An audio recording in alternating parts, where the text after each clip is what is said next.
বিসমিল্লাহির রহমানির রহিম।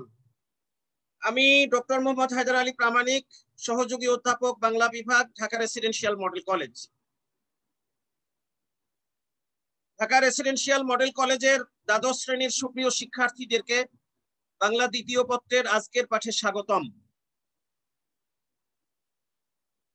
আজকে আমাদের আলোচ্য বিষয় খুদে গল্প রচনা এর অবশিষ্ট অংশ আমরা আলোচনা করব এবং প্রবন্ধ নিবন্ধ রচনা নিয়ে আলোচনা করব। সুপ্রিয় শিক্ষার্থীরা, আশা করি তোমরা ভালো আছো। এর আগের ক্লাসের সময়ের অভাবে খুদে গল্প রচনার আলোচনা শেষ করা সম্ভব হয়নি, তাই আজ আমি খুদে গল্প রচনার অবশিষ্ট নিয়মাবলী আলোচনার পর নির্মিতি অংশের প্রবন্ধ নিবন্ধ রচনার নিয়মাবলী নিয়ে আলোচনা করব। আশা করি তোমরা আজকের পাঠের সম্পূর্ণ আলোচনা মনোযোগ দিয়ে পড়বে ও শুনবে এবং খাতায় প্রয়োজনীয় নোট নেবে। আজকের পাঠ শেষে তোমরা খুদে গল্প রচনার রীতি ও পদ্ধতি জানার মাধ্যমে সংক্ষিপ্ত অবয়বের গল্প রচনার দক্ষতা অর্জন করতে পারবে। প্রবন্ধ নিবন্ধ রচনার নিয়মাবলী জানার মাধ্যমে প্রবন্ধ বা নিবন্ধ লেখার কলাকৌশল আত্মস্থ করতে পারবে।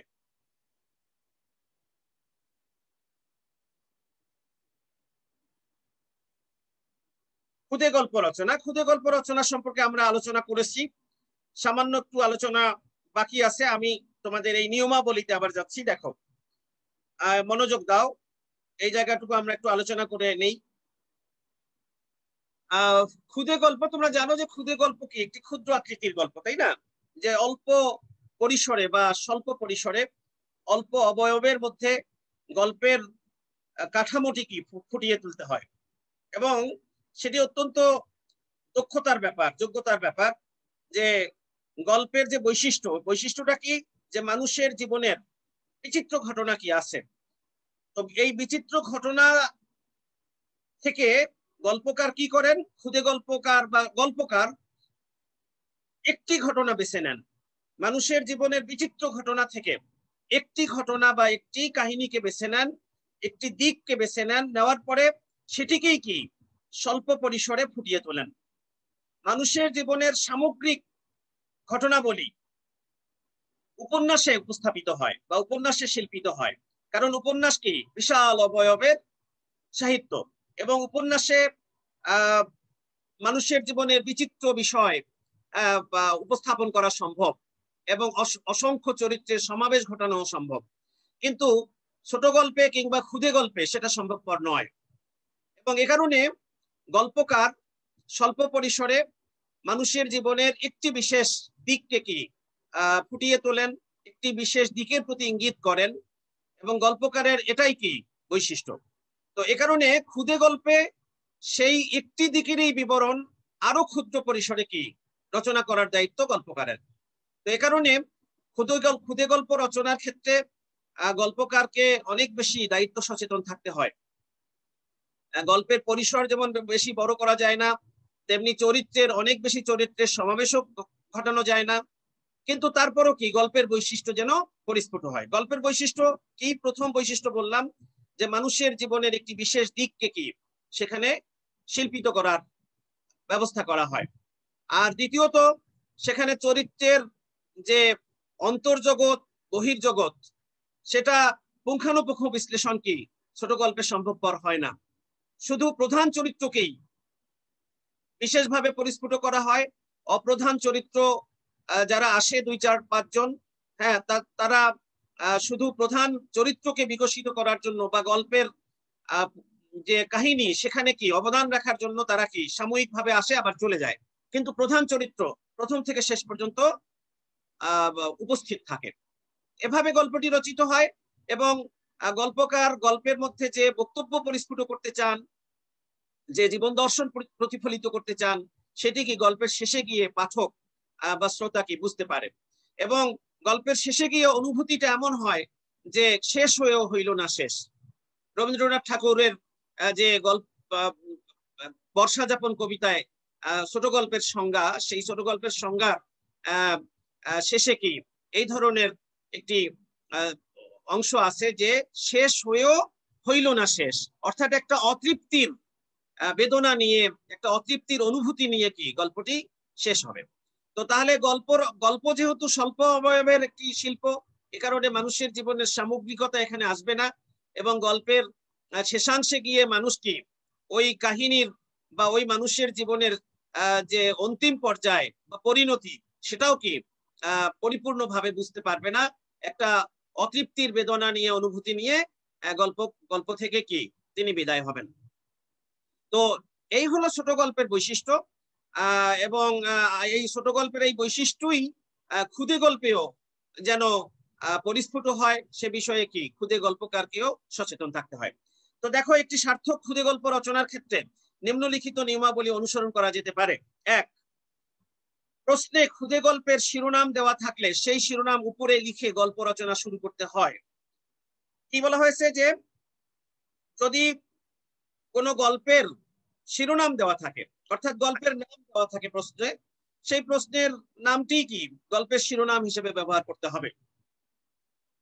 ধরো যে সাদা মনের মানুষ একটি নাম, তো সাদা মনের মানুষ লিখতে হবে যদি তোমার প্রশ্নপত্রে উল্লেখ থাকে। বা করোনা কাল যদি উল্লেখ থাকে, তাহলে করোনা কাল এরকম কি লিখতে হবে। তো শিরোনাম থাকলে শিরোনাম লিখতে হবে, আর যদি শিরোনাম না থাকে তাহলে কি করতে হবে দেখো।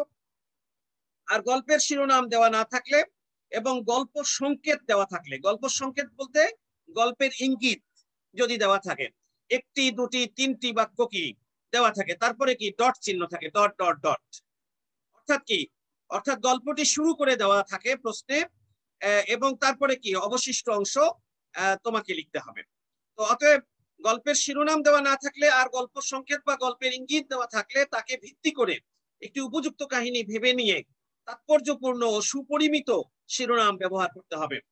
তাহলে তাৎপর্যপূর্ণ ও সুপরিমিত যে শিরোনাম তুমি ব্যবহার করবে সেটা তোমাকে ভেবে নিতে হবে, এবং সেটাকে তুমি শুরুতেই ওই যেটুকু গল্প সংকেত দেওয়া আছে সেইটুকুর ভিত্তিতেই কি একটি শিরোনাম তুমি দিতে পারবে। যদি দিতে পারো, ভেবে নিতে পারো যে যেটুকু গল্প সংকেত দেওয়া আছে এই গল্প সংকেত কি ইঙ্গিত করেছে, অর্থাৎ এই গল্পটিকে কোন দিকে নিয়ে যেতে হবে এবং এর পরিণতিটা কেমন হবে, সেটা যদি তুমি গভীর চিন্তা করে আগেই ভেবে নিতে পারো, নিয়ে কি একটি শিরোনাম ঠিক করতে পারো গল্পের, তাহলে তুমি গল্পের শিরোনাম দিয়ে দেবে উপরে, প্রশ্নের নম্বর লেখার পর, তারপরে কি গল্পের নামটি লিখে দেবে, দেওয়ার পরে তুমি কি সেই কাহিনীকে এগিয়ে নিয়ে যাবে গল্প সংকেত অনুসারে। আবার এমনও করতে পারো যে গল্প সংকেতকে মানে গল্প সংকেতকে করে, অর্থাৎ সাথে নিয়ে বা গল্প সংকেতের অংশটুকুকে কেন্দ্র করে তুমি যে পরিকল্পনা করেছো যে এই গল্পটিকে আমি কোন দিকে নেব, সেই গল্প শেষ করার পরও কি তুমি গল্পের শিরোনাম দিতে পারো। কারণ তুমি গল্প যখন এগিয়ে নেবে, গল্পের পরিণতি যখন তুমি দিয়ে দেবে, পরিপূর্ণভাবে রচনা করবে গল্পটি, তখন তোমার কাছে কি যেটা মনে হবে যে এই গল্পের শিরোনামটি এটা হলে উপযুক্ত হয়, তখন তুমি সেটা দিবে। তো দুটোই করতে পারো, শুরুতেও তুমি গল্প সংকেত চিন্তা করে একটি শিরোনাম দিতে পারো গল্পের, আর গল্পটি রচনা করার পরও তুমি কি গল্পের শিরোনাম দিতে পারো। দুইভাবেই করতে পারো, যেটা তোমার জন্য উপযুক্ত হবে এবং তুমি যেটা মনে করবে যে এটাই ভালো হবে সেটা তুমি পরীক্ষার রুমে করবে। তবে গল্পটি শেষ করার পর যদি তুমি করতে চাও তাহলে সবচেয়ে বেশি ভালো হয়, তার কারণ যে গল্পটি আসলেই কোন জায়গায় গিয়ে দাঁড়ায় এবং তার কি উপযুক্ত নাম হতে পারে সেটা গল্পের শেষে সবচেয়ে বেশি কি বোঝা যায়। তো এই হলো বিষয়, গল্পের শিরোনাম যদি দেওয়া না থাকে তাহলে তোমার করণীয়। 2 নম্বর, ক্ষুদে গল্পের কাহিনী হতে হবে মৌলিক, অর্থাৎ কোনো চুরি করা বা কারো কোনো রচিত গল্পের অংশ বিশেষ হওয়া যাবে না। ক্ষুদে গল্পের কাহিনী হতে হবে কি মৌলিক, নিজস্ব, সৃজনশীল, অর্থাৎ কি সেখানে তোমার সৃজনশীলতা বা সৃষ্টিশীলতার পরিচয়, ক্রিয়েটিভিটির পরিচয় কি থাকতে হবে। গতিশীল, আর গল্পের কাহিনীটা দ্রুত কি এগিয়ে যাবে, গতিশীল হবে, স্থবির হবে না। সমস্ত বক্তব্যের মধ্য দিয়ে কি কাহিনী দ্রুত এগিয়ে যাবে। চিত্তাকর্ষক হবে, চিত্তাকর্ষক মানে অর্থাৎ পাঠকের বা শ্রোতার কি চিত্তকে বা হৃদয়কে আকৃষ্ট করে, এমন ভাবে কি গল্পটি এগিয়ে যাবে। আর কৌতূহল উদ্দীপক, কৌতূহল উদ্দীপক মানে অর্থাৎ এই গল্প পড়ার পর যেন গল্প পড়ার সময় যেন পাঠকের কাছে একটি মানে এই ধরনের একটি অনুভূতি জাগ্রত হয় যে এর পরের অংশটুকুতে কি আছে, অর্থাৎ গল্প পাঠক দ্রুত কি গল্প শেষ করার দিকে এগিয়ে যাবেন, একটি কৌতূহল তার মধ্যে সৃষ্টি হবে, কৌতূহল উদ্দীপক হবে। তো তাহলে গল্পের কাহিনী হবে মৌলিক, সৃজনশীল, গতিশীল, চিত্তাকর্ষক ও কৌতূহল উদ্দীপক। ঘটনার পারম্পর্য রক্ষা করে গল্পের কাহিনী স্বাভাবিক পরিণতির দিকে এগিয়ে নিতে হবে। এটা আমি তোমাদের ব্যাখ্যা করছি যে ঘটনার পারম্পর্য মানে অর্থাৎ ওই যে কাহিনীতে একাধিক ঘটনা আসতে পারে, সেই ঘটনা একটি ঘটনার সাথে আরেকটি ঘটনার যেন একটি সামঞ্জস্য থাকে, একটি সম্পর্ক থাকে, গভীর সম্পর্ক থাকে। একটি ঘটনার সাথে আরেকটি ঘটনার যে সামঞ্জস্য, এটাই বলা হয় কি ঘটনার পারম্পর্য, অর্থাৎ একটির পর একটি ঘটনার সুসম্পর্ক রক্ষা করে গল্পের কাহিনী স্বাভাবিক পরিণতির দিকে এগিয়ে যাবে। স্বাভাবিক পরিণতি বলতে অর্থাৎ হঠাৎ করে কি গল্প শেষ হয়ে যাবে না, বা হঠাৎ করে একটি ঘটনা থেকে আরেকটি ঘটনায় চলে যাওয়া যাবে না, অর্থাৎ একটি চমৎকার সামঞ্জস্য রক্ষা করে স্বাভাবিকভাবে কি গল্পটি শেষ করতে হবে। ঠিক আছে ছেলেরা, বুঝতে পেরেছ?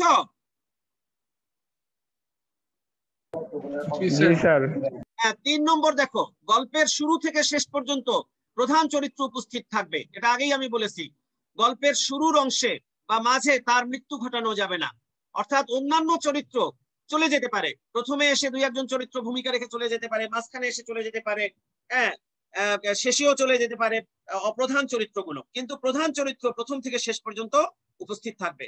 প্রধান চরিত্রকে যদি মানে প্রধান চরিত্রেরও যদি মৃত্যু ঘটাতে হয়, যদি এমন কাহিনী তুমি রচনা করো যে প্রধান চরিত্রকেও তুমি কি একটা ট্রাজিক পরিণতি দেবে, মৃত্যুবরণ করাবে, কিন্তু সেটাও কি গল্পের শেষে গিয়ে করাতে হবে। ঠিক আছে, অর্থাৎ মাঝে বা শুরুর দিকে করা যাবে না। দেখো তারপরে ক্ষুদে গল্পের ভাষা হবে বিষয় উপযোগী।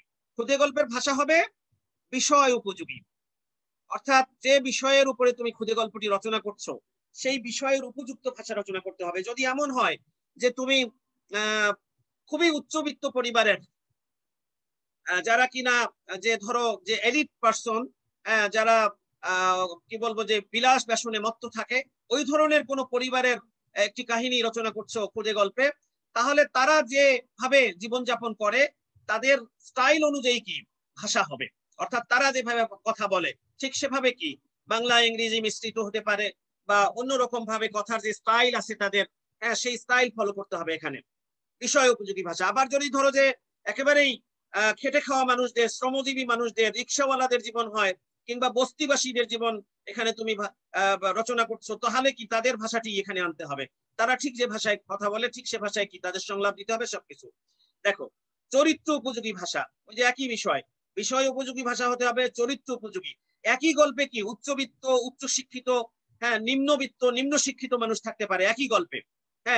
তো এই যাদের যেরকম চরিত্র তারা ঠিক সেভাবে কি কথা বলবে, তাদের ভাষা ঠিক সেভাবে হবে। অর্থাৎ স্বাভাবিকতা কি অবলম্বন করতে হবে ভাষা ব্যবহারের ক্ষেত্রে। সাবলীল হবে ভাষা, ভাষা সাবলীল হবে অর্থাৎ কঠিন হবে না, সহজ সরল প্রাঞ্জল ভাষা হবে।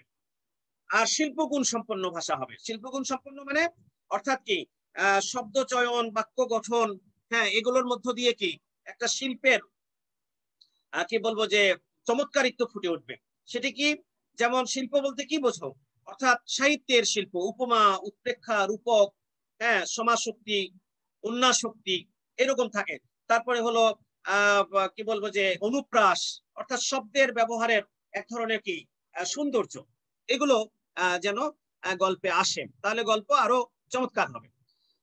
গল্পের শেষে শেষ হয়ে হইল না শেষ, যেটা বলছিলাম আমি, যে গল্পের যে বৈশিষ্ট্য, এই বৈশিষ্ট্য পরিস্ফুট হতে হবে এবং একটি ইতিবাচক বা আশাবাদী দৃষ্টিভঙ্গি প্রতিফলিত হতে হবে। অর্থাৎ গল্পের শেষে এরকম ভাবে উপদেশ দেওয়া যাবে না, যে এ কারণে জীবন এমন হওয়া উচিত, বা যে এই গল্প রচনার মধ্য দিয়ে আমরা বুঝতে পারলাম যে জীবনের পরিণতি এমনই হয়, বা এমন হলে এমন হতো না, বা মানুষ যদি সৎ হয় তাহলে তার জীবন কি জীবনের পরিণতিও কি শান্তিময় হয়, এরকম বলা যাবে না কখনো। গল্পের শেষে ইতিবাচক আশাবাদী দৃষ্টিভঙ্গি প্রতিফলিত হবে কিভাবে, সেটা হলো কাহিনীর ভেতর থেকেই আসতে হবে, একদম স্বাভাবিকভাবে আসতে হবে। কোন চরিত্রের সংলাপের মধ্য দিয়ে, তাদের কি বলবো যে কথোপকথনের মধ্য দিয়ে, কাহিনী রচনার মধ্য দিয়ে, পাঠক কিংবা শ্রোতা আপনা থেকেই কি বুঝতে পারবেন যে মানুষের জীবনটা কি আসলে এমন হওয়া উচিত, ইতিবাচক একটি দৃষ্টিভঙ্গি বা আশাবাদী একটি দৃষ্টিভঙ্গি প্রতিফলিত হবে, হতাশায় নিমজ্জিত হবে না। ঠিক আছে? তো এই হলো ক্ষুদে গল্প রচনার বৈশিষ্ট্য। এই বৈশিষ্ট্যগুলোর কথা খেয়াল রেখো ছেলেরা। তোমরা যারা ক্ষুদে গল্প রচনা করতে চাও তাদেরকে এই বিষয়গুলো খেয়াল রাখতে হবে অবশ্যই। ক্ষুদে গল্প রচনা কিন্তু সহজ বিষয় নয়। হ্যাঁ, অনেকেই পারে না ক্ষুদে গল্প রচনা করতে।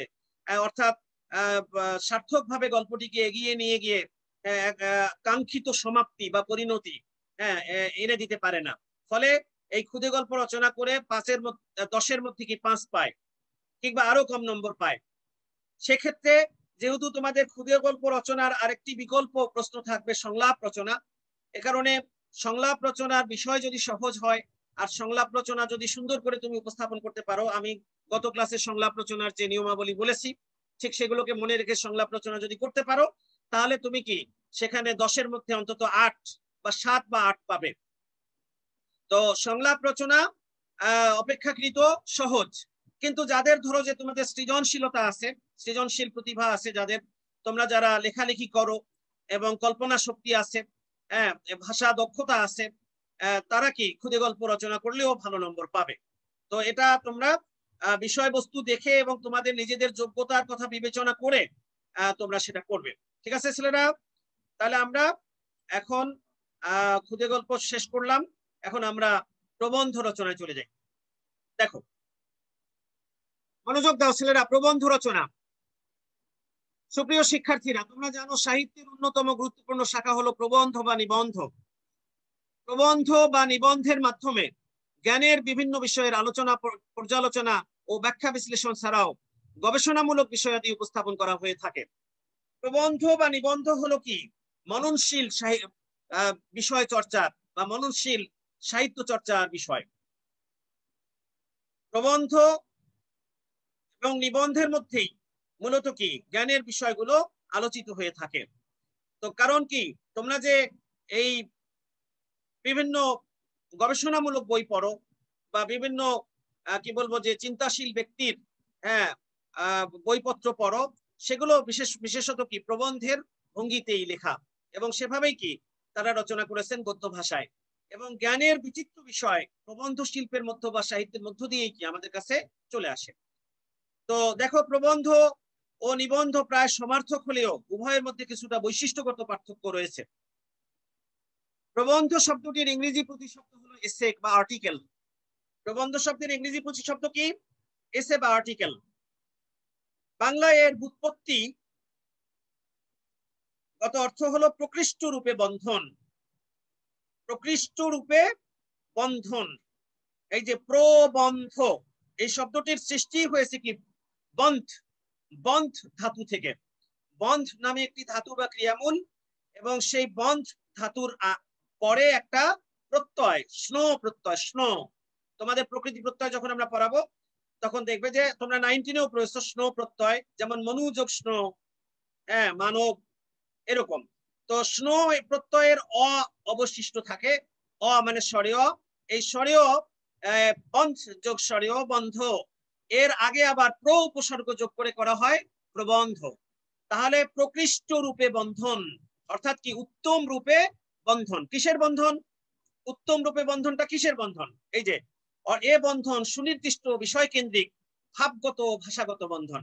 অর্থাৎ যে কোনো একটি বিষয় সুনির্দিষ্ট বিষয়ের ভাবগত মানে কি চিন্তাগত বন্ধন, অর্থাৎ চিন্তার সামঞ্জস্য রক্ষা করে বিষয়টিকে কি এগিয়ে নিয়ে যাওয়া বা পরিপূর্ণতার দিকে নিয়ে যাওয়া। আর ভাষাগত বন্ধন সুন্দর করে কি উপস্থাপন করে একটা সুচিন্তিত বিষয়কে তুলে ধরা, একেই বলা হয় কি প্রবন্ধ। তাহলে প্রবন্ধ অর্থ প্রকৃষ্ট রূপে বন্ধন, আর এটি অবশ্যই কি একটা সুনির্দিষ্ট বিষয় কেন্দ্রিক ভাবগত ভাষাগত বন্ধন।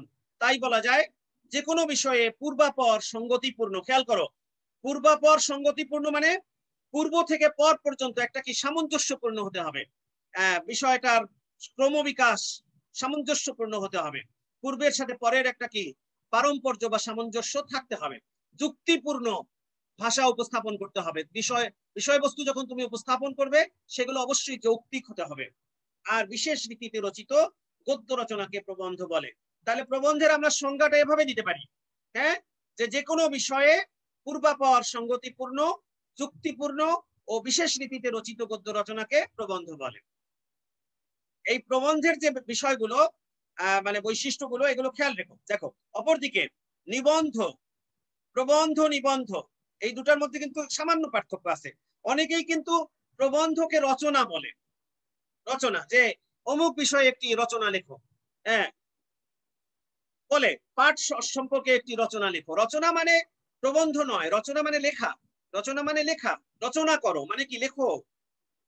আমরা যদি বলি যে দেশপ্রেম বিষয়ে একটি প্রবন্ধ রচনা করো, তাহলে রচনা করো অর্থ কি হলো, লেখো। রচনা মানে কিন্তু প্রবন্ধ নয়, এটা অনেকেই ভুলভাবে উপস্থাপন করে। দেখো, তাহলে অপরদিকে নিবন্ধ শব্দটির ইংরেজি প্রতিশব্দ এসে, প্রবন্ধ শব্দেরও ইংরেজি প্রতিশব্দ এসে, নিবন্ধ শব্দেরও কি ইংরেজি প্রতিশব্দ এসে, কিন্তু কম্পোজিশন, থিসিস এই অর্থেও কি নিবন্ধ শব্দটি ব্যবহৃত হয়। কেন? তার কারণ প্রবন্ধ আর নিবন্ধের মধ্যে সামান্য পার্থক্য আছে। নিবন্ধ মূলত সাহিত্য বিষয়ক, অর্থাৎ সাহিত্য বিষয়ক প্রবন্ধগুলোকে বলা হয় কি, নিবন্ধ, যেখানে কি সাহিত্য প্রাধান্য পায়, অর্থাৎ বিষয়ে বস্তুর ক্ষেত্রে প্রধানত কি সাহিত্য প্রাধান্য পায়। দেখো, বাংলায় এর ব্যুৎপত্তি, বাংলায় এর ব্যুৎপত্তিগত অর্থ,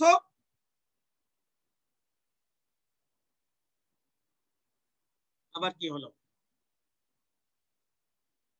হ্যাঁ, বাংলায় এর ব্যুৎপত্তিগত অর্থ হলো কি নিশ্চিত রূপে বন্ধন, অর্থাৎ প্রবন্ধ যেমন প্রকৃষ্ট রূপে বন্ধন, হ্যাঁ, নিবন্ধ হলো কি নিশ্চিত রূপে বন্ধন। তবে এ বন্ধন মূলত সাহিত্যের বিষয় কেন্দ্রিক ভাবগত ও ভাষাগত বন্ধন, মূলত কি সাহিত্যের বিষয়। তাই বলা যায় বিশেষভাবে কোন সাহিত্য বিষয়ক পূর্বাপর সঙ্গতিপূর্ণ, যুক্তিপূর্ণ ও বিশেষ রীতিতে রচিত গদ্য রচনাকে নিবন্ধ বলে। ছেলেরা বুঝতে পেরেছো প্রবন্ধ নিবন্ধ সম্পর্কে? জি স্যার। জি স্যার। হ্যাঁ, এরপরে আমরা নিয়মে চলে যাই। দেখো, প্রবন্ধ নিবন্ধ রচনার নিয়মাবলী। প্রবন্ধ বা নিবন্ধ রচনার ক্ষেত্রে নিম্নলিখিত নিয়মাবলী অনুসরণ করা বাঞ্ছনীয়। বাঞ্ছনীয় মানে উচিত, অবশ্যই উচিত, আবশ্যিক। দেখো, তাহলে প্রবন্ধ নিবন্ধ রচনার নিয়মাবলী দেখো, প্রশ্নের নম্বর লেখার পর কাগজের ঠিক মাঝামাঝি জায়গায় প্রবন্ধ বা নিবন্ধ এর শিরোনাম স্পষ্ট করে লিখতে হবে। তাহলে তুমি ধরো যে এই, তোমরা জানো যে এটা 12 নম্বর প্রশ্নে থাকে, তোমাদের প্রশ্নপত্রে এটা 12 নম্বর প্রশ্ন। তাহলে তুমি প্রশ্নের নম্বর লিখবে কি খাতার মাঝামাঝি, কাগজের মাঝামাঝি, যে 12 নম্বর প্রশ্নের উত্তর।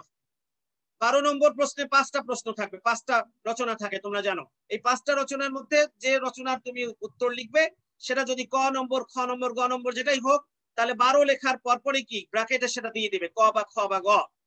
দেওয়ার পর তুমি কি করবে, নম্বর প্রশ্নের উত্তর লেখার পরে কোলন দিবে, অর্থাৎ 2টা ফোঁটা দেওয়ার পরে আন্ডারলাইন করবে, এবং আন্ডারলাইন করার পর তুমি কি শিরোনাম লিখবে। প্রবন্ধ বা রচনা যেটা তুমি লিখছো, হ্যাঁ, প্রবন্ধ বা নিবন্ধ যেটা তুমি লিখছো, সেটা কি শিরোনাম স্পষ্ট করে লিখবে। হ্যাঁ, এবং তারপরে দেখো 2 নম্বর, শিরোনামের নিচে তৃতীয় বন্ধনীর মধ্যে প্রবন্ধ বা নিবন্ধের সূত্র বা সংকেত কমা দিয়ে ক্রমানুসারে লিখতে হবে। অর্থাৎ প্রবন্ধ সূত্র কিংবা রচনা সূত্র কথাটা লিখে, প্রবন্ধ সূত্র বা প্রবন্ধ সংকেত কথাটা লিখে কি করতে হবে, থার্ড ব্র্যাকেটের মধ্যে কি সমস্ত পয়েন্ট দিয়ে দিতে হবে, সংকেত বা সূত্রগুলো দিয়ে দিতে হবে। এরপরে দেখো, আমরা দেখাবো এর পরের স্লাইডে কিভাবে সূত্রগুলো লিখতে হয় বা সংকেতগুলো। এরপর সূত্র বা সংকেতকে শিরোনাম হিসাবে লিখে আন্ডারলাইন করে ও তারপর কোলন দিয়ে সংশ্লিষ্ট সূত্রের বক্তব্য লিখতে হবে। অর্থাৎ যে কয়টা পয়েন্ট তুমি ব্যবহার করেছো ওই থার্ড ব্র্যাকেটের মধ্যে, সেই কয়টা পয়েন্টকে আবার কি কেন্দ্র করে এক একটা প্যারা বা একাধিক প্যারা লিখবে। একটি প্রধান সূত্রকে প্রয়োজনে একাধিক উপসূত্রে বিভক্ত করে বক্তব্য উপস্থাপন করা যাবে। ধরো যে একটা প্রধান সূত্র, যে কোনো একটা প্রবন্ধের যে এর কারণ, তো অনেক কারণ থাকতে পারে, কিন্তু তুমি প্রবন্ধ সূত্রে শুধু লিখেছো কি যে কারণ। তো এখন কারণ লেখার পর ওখানে তুমি যে কয়টি কারণ আছে সেই কয়টির আলাদা আলাদা প্যারা করে কি তুমি লিখতে পারো। এজন্য একটি প্রধান সূত্রকে প্রয়োজনে কি একাধিক উপসূত্রে বিভক্ত করে বক্তব্য উপস্থাপন করা যাবে। প্রতিটি সূত্রের বক্তব্যের ধারাবাহিকতা ঠিক রেখে স্বাভাবিকভাবে সমাপ্তির দিকে এগিয়ে যেতে হবে। তাহলে প্রতিটি সূত্রের কি ধারাবাহিকতা ঠিক রাখতে হবে। অবশ্যই বক্তব্যের ধারাবাহিকতা একটা বড় ব্যাপার। সাহিত্যের সকল আলোচনার ক্ষেত্রেই বা সাহিত্য রচনার ক্ষেত্রে বক্তব্যের পারম্পর্য বা ধারাবাহিকতা, পূর্বাপর সম্পর্ক একটা বিরাট বিষয়, এটা খেয়াল রেখো। প্রবন্ধ নিবন্ধ এর বক্তব্য হবে যুক্তিযুক্ত। অবশ্যই তুমি যে তথ্যগুলো উপস্থাপন করবে অবশ্যই সেটা যুক্তিযুক্ত হবে, তথ্য সমৃদ্ধ হবে। প্রবন্ধ অবশ্যই তথ্য সমৃদ্ধ হওয়া উচিত। সেখানে দেশি বিদেশি লেখকদের তথ্য কোটেশন চিহ্নের মধ্যে ব্যবহার করা যেতে পারে, তারপরে বিভিন্ন পত্রপত্রিকা থেকে তথ্য ব্যবহার করা যেতে পারে, জার্নাল থেকে তথ্য দেওয়া যেতে পারে, কিন্তু প্রত্যেকটারই কি সূত্র দিতে হবে। অর্থাৎ তুমি কোথা থেকে পেয়েছো, মানে এমনি বললে হবে না যে জনৈক লেখক বলেছেন, না বললে হবে না, কোন লেখক বলেছেন এবং সেটা কোন বইয়ে আছে বা কোন পত্রিকায় তুমি সেটা পেয়েছো, কততম সংখ্যা, সেগুলো তথ্যসূত্র দিয়ে যদি লেখো তাহলে কি সমৃদ্ধ হবে। এবং বস্তুনিষ্ঠ হতে হবে। বস্তুনিষ্ঠ মানে বাস্তব হতে হবে, বাস্তব। এবং ভাষা হবে বিষয় উপযোগী, গতিশীল, সাবলীল, শিল্পগুণ সম্পন্ন। ভাষা কি বিষয় উপযোগী মানে যে ধরনের বিষয়, যদি বস্তুনিষ্ঠ কোনো বিষয়ে তুমি প্রবন্ধ রচনা করো, যেমন ধরো যে পরিবেশ দূষণ, কিংবা ধরো যে মাদকাসক্তি ও তার কুফল, এরকমের কোন যদি বস্তুনিষ্ঠ বিষয় অর্থাৎ সমস্যামূলক বিষয় স্থাপন করো, তাহলে সেটার ভাষা হবে কি অত্যন্ত গুরুগম্ভীর, সুমার্জিত ভাষা, স্বাভাবিক ভাষা। আর যদি তুমি ধরো যে চন্দ্রালোকিত রাত, শীতের সকাল, গ্রীষ্মের দুপুর, এরকমের কোন আবেগ ধর্মী প্রবন্ধ রচনা করো, তাহলে সেখানে কি আবেগ প্রাধান্য পাবে এবং সেখানকার শব্দ চয়ন গুলো অন্যরকম হবে, আবেগ মিশ্রিত শব্দ চয়ন হবে, ভাষাটা সেরকম হবে। গতিশীল তো হবেই, দ্রুত এগিয়ে যাবে প্রবন্ধ। সাবলীল হবে ভাষা, অর্থাৎ সহজ সরল প্রাঞ্জল ভাষা। আর শিল্পগুণ সম্পন্ন, অবশ্যই সেটা বলেছি আমি। শিল্পগুণ বলতে কি বোঝায়, অর্থাৎ উপমা, উৎপ্রেক্ষা, রূপক, বিভিন্ন ধরনের যে অলংকার আছে সাহিত্যের, সেই অলংকার ব্যবহার করতে হবে। এবং ভাষা অত্যন্ত কি মার্জিত হবে। দেখো, প্রবন্ধ নিবন্ধ এর শেষে সমস্যার সমাধান উপস্থাপন করার ক্ষেত্রে অবশ্যই বুদ্ধিদীপ্ত, যৌক্তিক এবং ইতিবাচক বা আশাবাদী দৃষ্টিভঙ্গি প্রতিফলিত হতে হবে। অর্থাৎ প্রবন্ধের শেষে যে সমস্যার সমাধান তোমরা প্রতিকার উপস্থাপন করবে, সেই প্রতিকার যদি নাও থাকে, আবেগমূলক প্রবন্ধে যদি প্রতিকার নাও থাকে, তাহলেও কি এই যে সমাধান বা উপসংহারে যে কথাগুলো বলবে সেগুলোতে কি একটা বুদ্ধির ছাপ থাকতে হবে, অর্থাৎ চিন্তা ছাপ থাকতে হবে। তোমার যে জ্ঞান বুদ্ধি অত্যন্ত প্রখর এবং তুমি একজন ভালো মানুষ, তুমি একজন ইতিবাচক দৃষ্টিভঙ্গির মানুষ, আশাবাদী দৃষ্টিভঙ্গির মানুষ, সেটা যেন প্রতিফলিত হয়। এই হলো প্রবন্ধ নিবন্ধ রচনার নিয়মাবলী। ছেলেরা এবার দেখো প্রবন্ধ নিবন্ধ রচনার কাঠামো। একটা কাঠামো আমি দিয়েছি, ছেলেরা দেখতে পাচ্ছ? ছেলেরা? জি স্যার। দেখো, দেখতে পাচ্ছি। এই যে 12 নম্বর প্রশ্নের উত্তর, ধরো যে তুমি 12 নম্বর প্রশ্নের ক প্রশ্নটাই অর্থাৎ ক প্রবন্ধটাই লিখছো, যেটা 1 নম্বরে দেওয়া আছে, ক নম্বরে। তাহলে তুমি এইভাবে প্রশ্নের উত্তর লিখবে। দেখো, প্রশ্নের নম্বর লিখবে 12 ব্র্যাকেটে ক বা খ, বা যে নম্বরেরটা লিখছো, নম্বর প্রশ্নের উত্তর। এইরকম কিন্তু লেখা যাবে না 12 নং প্র উ। ছেলেরা ওইভাবে নয়, 12 নম্বর প্রশ্নের উত্তর পুরো কথাটা লিখতে হবে। তারপরে কোলন দিতে হবে, এই যে 2টা ফোঁটা। কোলন মানে কিন্তু বিসর্গ নয়। বিসর্গ মানে মাঝখানে যে ফাঁক থাকে, দুঃখ বানান যেভাবে লেখো, অতঃপর বানান যেভাবে লেখো, ওই রকম নয়। কোলন মানে 2টা ফোঁটা শুধু, আর আন্ডারলাইন করতে হবে। তাহলে 12 ব্র্যাকেটে ক নম্বর প্রশ্নের উত্তর, তারপরে আন্ডারলাইন। এটা তুমি নীল কালি দিয়ে লিখতে পারো প্রশ্নের নম্বরটা। সব প্রশ্নের নম্বরে একটু অন্য রঙের কালি দিয়ে লিখতে পারো, নীল, সবুজ নয় বা অন্য রং নয়, নীল। তারপরে তুমি উত্তর লিখবে কালো কালির কলম দিয়ে, কালো কালি। এই পরিবেশ দূষণ ও তার প্রতিকার, তোমাদের যেমন এটা ইয়েতে আছে, আমি দেখলাম প্রাক নির্বাচনী পরীক্ষা এই প্রবন্ধটি আছে।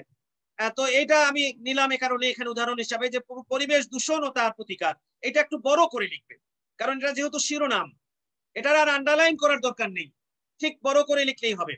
তারপরে প্রবন্ধ সংকেত, দেখো কিভাবে আমি প্রবন্ধ সংকেত দিয়েছি। প্রবন্ধ সূত্র লেখা যাবে, সূত্র কথাও লেখা যাবে। দেখো, ভূমিকা, পরিবেশ কি, কমা দিয়ে দিয়ে, পরিবেশ দূষণের কারণ, পরিবেশ দূষণের নানা দিক। তারপরে দেখো, বিশ্বব্যাপী পরিবেশ দূষণ, বাংলাদেশে পরিবেশ দূষণ, পরিবেশ দূষণের প্রভাব, পরিবেশ দূষণের প্রতিকার, পরিবেশ দূষণ রোধে গৃহীত ব্যবস্থা, পরিবেশ দূষণ রোধে আমাদের করণীয়, উপসংহার। এই যে ধরো কতগুলো পয়েন্ট দিলাম, তোমরা আরো পয়েন্ট বাড়াতে পারো, কোনো সমস্যা নেই। কিন্তু এই যে আমি যে বলেছি যে একটা পয়েন্টকে বহু পয়েন্টে বিভক্ত করা যাবে, যেমন পরিবেশ দূষণের কারণ, এটা তো তোমার একটা প্রধান পয়েন্ট, এটা তুমি কি এইভাবে লিখবে। যেমন এই যে ভূমিকা, আমরা লিখে শুরু করেছি, দেখো ভূমিকা কথাটা লিখে কি করেছি, আন্ডারলাইন করেছি, কোলন দিয়েছি, তারপরে কি তুমি শুরু করে দাও। আমরা কিন্তু মার্জিন থেকে ভিতরে লিখেছি ছেলেরা, দেখো এই যে মার্জিন কিন্তু এইটা, ভূমিকা কি প্রথম লাইনটি 1 ইঞ্চি ভেতরে শুরু হবে, আর পরের লাইনগুলো এই মার্জিনকে স্পর্শ করবে, অর্থাৎ প্যারা করবে, প্যারা। আর এই প্রবন্ধ সংকেতে প্যারা হবে না, প্রবন্ধ সংকেত 1 ইঞ্চি ভেতরেই শুরু করবে এবং প্রতিটি লাইন বাঁ দিকে সমান হবে, অ্যালাইন হবে, এবং এভাবে থার্ড ব্র্যাকেট দিয়ে শেষ করবে। তারপরে ভূমিকা লিখবে মার্জিন থেকে 1 ইঞ্চি ভেতরে, তারপরে কি ভূমিকা লেখার পর তুমি কি এখান থেকেই শুরু করবে লেখাটি, তারপরে তুমি পরের লাইন আবার মার্জিনে চলে আসবে। এভাবে তুমি প্রত্যেকটা পয়েন্টকে কি লিখবে। আর ওই যে উপ পয়েন্ট ব্যবহার করবে, যেমন পরিবেশ দূষণের কারণ যখন লিখবে তখন এভাবে লিখে কোলন দিয়ে পরিবেশ দূষণের কি অনেক কারণ রয়েছে, যেমন লেখার পরে তুমি কি যত ধরনের কারণ আছে সেই কারণগুলো লিখবে, এবং সেই কারণগুলোকে আবার আলাদা আলাদা পয়েন্টে বিভক্ত করে তুমি উত্তর লিখতে থাকবে। এভাবে পরিবেশ দূষণের প্রতিকারের উপায় আছে অনেক, সেগুলো লিখবে, যেগুলো পয়েন্ট উপ পয়েন্ট করা যায় লিখবে। এভাবে এভাবে শেষে এসে উপসংহার হবে, উপসংহারে তুমি কি ওই যে ইতিবাচক দৃষ্টিভঙ্গি, আশাবাদী দৃষ্টিভঙ্গি প্রতিফলিত হবে। ঠিক আছে ছেলেরা, বুঝেছো? বুঝেছো তোমরা?